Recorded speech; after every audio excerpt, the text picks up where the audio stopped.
நேற்று ஈவினிங் ஒரு 6 மணி பக்கம் இருக்கும். என்னதான் அக்னி வெயில் அடிச்சிட்டு இருந்தாலுமே அப்பப்போ செல் பண்ணுற மாதிரி 2 டேஸ்க்கு 1 டைம் வந்து மழை போயிட்டுருக்குது. எங்கள் ஊரில் 2 நாளாகவே தொடர்ந்து மழை. துவைச்ச துணியெல்லாம் எங்கே வச்சு காய வைக்கிறதுன்னு தெரியாத அளவுக்கு சுற்றி சுற்றி வந்துட்டுருக்கு. மழைக்கு இதமாக ஒரு கப் காப்பி போட்டு குடிச்சிக்கிட்டேன். நேற்று ஈவினிங்கே ஒரு ஷாப்பிங் தான் போக வேண்டியிருந்தது. என்னோட காலில் இருக்கிற மெட்டி வந்து 2 மந்த்ஸ்க்கு முன்னாடி வந்து உடஞ்சிருச்சு.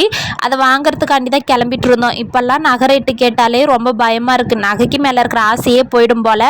அந்தளவுக்கு நகை ரேட்டு அதிகமாகிட்டு இருக்குது. 1 கிராம் 10,000 ரூபாய்க்கு மேலே போயிட்டுருக்குது. இதில் எடுக்க போனால் செய்குலி சேதாரம் எல்லாம் சேர்த்து போக 12 13 வந்துடுது. இதனால் நகை மேலே இருக்கிற ஆசையே போயிடும் போல். அது மாதிரி இதுக்கேற்ற மாதிரி ஒரு சின்னதாக ஒரு மெட்டி எடுத்துகிட்டு வீட்டுக்கு வந்துட்டோம். வர வழியிலே கோவிலுமே அழகாக இருந்தது பார்க்குறதுக்கு. அதையுமே விசிட் பண்ணிட்டோம். நேற்றுக்கு என்னோட அக்காவுக்கு வந்து வெட்டிங் ஆனிவர்சரி 4th வெட்டிங்கு. அதனால் அங்கேருந்தே சாப்பாடு எல்லாமே வந்துருந்துச்சு. வடை பாயாசம் அப்பளம் எல்லாமே. அதையே நைட்டு டின்னருக்கு சாப்பிட்டுட்டு 2 பேருமே படுத்துக்கிட்டோம். Next video